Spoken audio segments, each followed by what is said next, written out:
Hi friends, Jesus with us ಚಾನೆಲ್ಗೆ ನಿಮಗೆ ಮತ್ತೆ ಸ್ವಾಗತ. ದಯವಿಟ್ಟು ವಿಡಿಯೋವನ್ನು ಸ್ಕಿಪ್ ಮಾಡದೆ ಪೂರ್ತಿ ನೋಡಿ ದೇವರ ವಾಕ್ಯವನ್ನು ಸಂಪೂರ್ಣ ತಿಳಿಯುವಿರಿ. ನೀವು ಫಸ್ಟ್ ಟೈಮ್ ನಮ್ಮ ಚಾನೆಲ್ಗೆ ಬಂದಿದ್ದಾರೆ, ದಯವಿಟ್ಟು ಸಬ್ಸ್ಕ್ರೈಬ್ ಮಾಡಿ. ವಿಡಿಯೋವನ್ನು ಲೈಕ್ ಮಾಡಿ, ವಿಡಿಯೋವನ್ನು ನಿಮ್ಮ ಸ್ನೇಹಿತರಿಗೆ ಶೇರ್ ಮಾಡಿ. ನಿಮ್ಮಿಂದ ನಮಗೆ ಹೊಸ ವಿಡಿಯೋ ಮಾಡಲು ಸ್ಫೂರ್ತಿ ಸಿಗುತ್ತದೆ.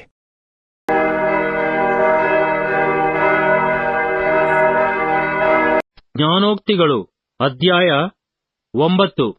ಜ್ಞಾನವೆಂಬಾಕೆಯು 7 ಕಂಬಗಳನ್ನು ಕಡಿದು ತನ್ನ ಮನೆಯನ್ನು ಕಟ್ಟಿಕೊಂಡಿದ್ದಾಳೆ. ಪಶುಗಳನ್ನು ಕೊಯಿಸಿ ಪಾನದ್ರವ್ಯಗಳೊಡನೆ ದ್ರಾಕ್ಷಾರಸವನ್ನು ಬೆರೆಸಿ ಔತಣವನ್ನು ಸಿದ್ಧಪಡಿಸಿದ್ದಾಳೆ. ಆಕೆಯು ತನ್ನ ದಾಸಿಯನ್ನು ಕಳುಹಿಸಿ, ಮೂಢನಾಗಿರುವವನು ಈ ಕಡೆಗೆ ತಿರುಗಲಿ ಎಂದು ಪಟ್ಟಣದ ರಾಜ್ಯಮಾರ್ಗಗಳ ಅಗ್ರಸ್ಥಾನಗಳಲ್ಲಿ ಪ್ರಕಟಿಸುತ್ತಾಳೆ. ಆಕೆಯು ಬುದ್ಧಿಹೀನರಿಗೆ, ಬನ್ನಿರಿ, ನಾನು ಬಡಿಸುವ ಆಹಾರವನ್ನು ಉಣ್ಣಿರಿ, ನಾನು ಬೆರೆಸಿರುವ ತ್ವವನ್ನು ಬಿಟ್ಟು ಬಾಳಿರಿ, ವಿವೇಕ ಮಾರ್ಗದಲ್ಲಿ ನೆಟ್ಟಗೆ ನಡೆಯಿರಿ ಎಂದು ಪ್ರಬೋಧಿಸುತ್ತಾಳೆ. ಧರ್ಮ ನಿಂದಕನನ್ನು ಶಿಕ್ಷಿಸುವವನು ತನ್ನನ್ನು ಅವಮಾನಕ್ಕೆ ಗುರಿಮಾಡಿಕೊಳ್ಳುವನು. ಕೆಟ್ಟವನನ್ನು ಗದರಿಸುವವನಿಗೆ ಕಳಂಕವಾಗುವುದು. ಧರ್ಮ ನಿಂದಕನನ್ನು ಗದರಿಸಬೇಡ, ನಿನ್ನನ್ನು ಹಗೆ ಮಾಡುವನು. ಜ್ಞಾನವಂತನನ್ನು ಗದರಿಸಿದರೆ ನಿನ್ನನ್ನು ಪ್ರೀತಿಸುವನು. ಜ್ಞಾನಿಗೆ ಉಪದೇಶಿಸಿದರೆ ಹೆಚ್ಚು ಜ್ಞಾನವನ್ನು ಹೊಂದುವನು. ನೀತಿವಂತನಿಗೆ ಬೋಧಿಸಿದರೆ ಹೆಚ್ಚು ತಿಳುವಳಿಕೆಯನ್ನು ಪಡೆಯುವನು. ಯೆಹೋವನ ಭಯವೇ ಜ್ಞಾನಕ್ಕೆ ಮೂಲವು, ಪರಿಶುದ್ಧನ ತಿಳುವಳಿಕೆಯೇ ವಿವೇಕವು. ನನ್ನಿಂದ ನಿನ್ನ ದಿನಗಳು ಹೆಚ್ಚುವವು, ನಿನ್ನ ಆಯಸ್ಸಿನ ವರುಷಗಳು ವೃದ್ಧಿಯಾಗುವವು. ನೀನು ಜ್ಞಾನವಂತನಾದರೆ ನಿನ್ನ ಜ್ಞಾನವು ನಿನಗೆ ಲಾಭಕರ. ಧರ್ಮ ನಿಂದಕನಾದರೆ ನೀನೇ ಅದರ ಫಲವನ್ನು ಅನುಭವಿಸುವಿ.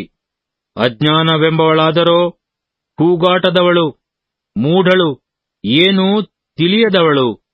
ಅವಳು ತನ್ನ ಮನೆಯ ಬಾಗಿಲಿನಲ್ಲಿ, ಪಟ್ಟಣದ ರಾಜಮಾರ್ಗಗಳಲ್ಲಿ ಗದ್ದುಗೆಯ ಮೇಲೆ ಕೂತುಕೊಂಡವಳಾಗಿ ತಮ್ಮ ಮಾರ್ಗವನ್ನು ಹಿಡಿದು ಹೋಗಿ ಬರುವವರನ್ನು ನೋಡಿ, ಮೂಢನಾಗಿರುವವನು ಈ ಕಡೆಗೆ ತಿರುಗಲಿ ಎಂದು ಕೂಗಿ, ಕದ್ದ ನೀರು ಸಿಹಿಯಾಗಿದೆ, ಗುಟ್ಟಾಗಿ ತಿನ್ನುವ ತಿಂಡಿಯು ರುಚಿಯಾಗಿದೆ ಎಂದು ಬುದ್ಧಿಹೀನನಿಗೆ ಹೇಳುತ್ತಾಳೆ.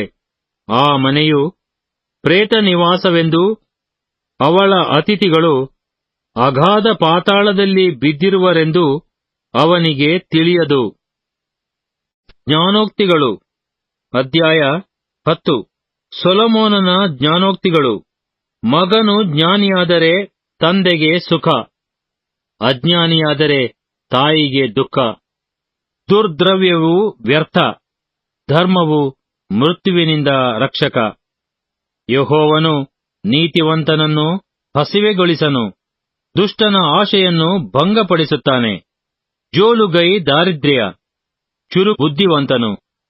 ಕೊಯ್ಲಿನಲ್ಲಿ ತೂಕಡಿಸುವವನು ನಾಚಿಕೆಗೆಟ್ಟವನು. ಶಿಷ್ಟನ ತಲೆ ಆಶೀರ್ವಾದದ ನೆಲೆ, ದುಷ್ಟನ ಬಾಯಿಗೆ ಬಲಾತ್ಕಾರವೇ ಮುಚ್ಚಳ. ಶಿಷ್ಟರ ಸ್ಮರಣೆಯು ಆಶೀರ್ವಾದಕ್ಕಾಸ್ಪದ, ದುಷ್ಟರ ನಾಮವು ನಿರ್ನಾಮ. ಜ್ಞಾನ ಹೃದಯನು ಆಜ್ಞೆಗಳನ್ನು ವಹಿಸುವನು, ಹರಟೆಯ ಮೂರ್ಖನು ಕೆಡವಲ್ಪಡುವನು. ನಿರ್ದೋಷದ ನಡತೆಯವನು ನಿರ್ಭಯವಾಗಿ ನಡೆಯುವನು, ವಕ್ರಮಾರ್ಗಿಯು ಬೈಲಿಗೆ ಬೀಳುವನು. ಕಣ್ಣು ಮಿಟಿಕಿಸುವವನು ಕಷ್ಟಕರನು, ಧೈರ್ಯದಿಂದ ಗದರಿಸುವವನು ಸಮಾಧಾನಕರನು. ಶಿಷ್ಟನ ಬಾಯಿ ಜೀವದ ಬುಗ್ಗೆ, ದುಷ್ಟನ ಬಾಯಲ್ಲಿ ಬಲಾತ್ಕಾರವು ತುಂಬಿ ತುಳುಕುತ್ತದೆ. ದ್ವೇಷವು ಜಗಳಗಳನ್ನೆಬ್ಬಿಸುತ್ತದೆ, ಪ್ರೀತಿಯು ಪಾಪಗಳನ್ನೆಲ್ಲಾ ಮುಚ್ಚುತ್ತದೆ. ವಿವೇಕಿಯ ತುಟಿಗಳಿಂದ ಜ್ಞಾನ, ಬುದ್ಧಿಹೀನನ ಬೆನ್ನಿಗೆ ಬೆತ್ತ.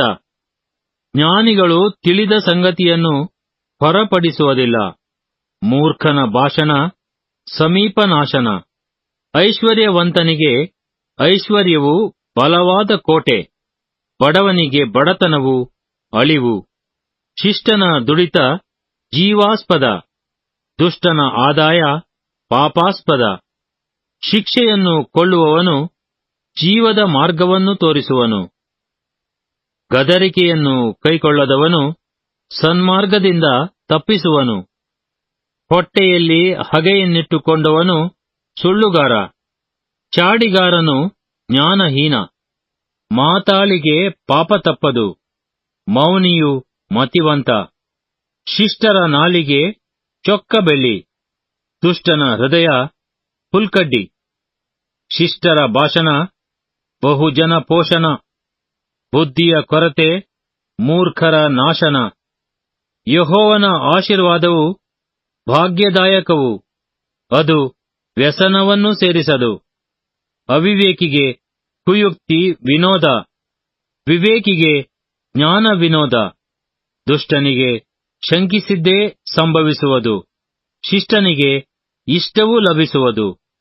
ಬಿರುಗಾಳಿ ಬೀಸಿದರೆ ದುಷ್ಟನು ಎಲ್ಲೋ, ಶಿಷ್ಟನು ಶಾಶ್ವತವಾದ ಕಟ್ಟಡ.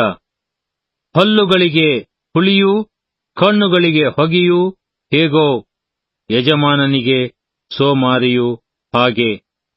ಯೆಹೋವನಿಗೆ ಭಯಪಡುವವರ ದಿನಗಳಿಗೆ ವೃದ್ಧಿ, ದುಷ್ಟರ ವರುಷಗಳಿಗೆ ಕ್ಷಯ. ಶಿಷ್ಟನ ನಂಬಿಕೆ ಆನಂದವೂ ಫಲ, ದುಷ್ಟನ ನಿರೀಕ್ಷೆ ನಿಷ್ಫಲ. ಯೆಹೋವನು ಸನ್ಮಾರ್ಗಿಗೆ ಆಶ್ರಯ, ಕೆಡುಕನಿಗೆ ನಾಶನ. ಶಿಷ್ಟರು ಎಂದಿಗೂ ಕದಲರು, ದುಷ್ಟರು ದೇಶದಲ್ಲಿ ನಿಲ್ಲರು. ಶಿಷ್ಟನ ಬಾಯಲ್ಲಿ ಜ್ಞಾನವು ಮೊಳೆಯುವುದು, ನೀಚನ ನಾಲಿಗೆ ಕತ್ತರಿಸಲ್ಪಡುವುದು. ಶಿಷ್ಟನ ತುಟಿಯಲ್ಲಿ ಉಚಿತ ವಚನ, ದುಷ್ಟನ ಬಾಯಲ್ಲಿ ನೀಚ ವಚನ.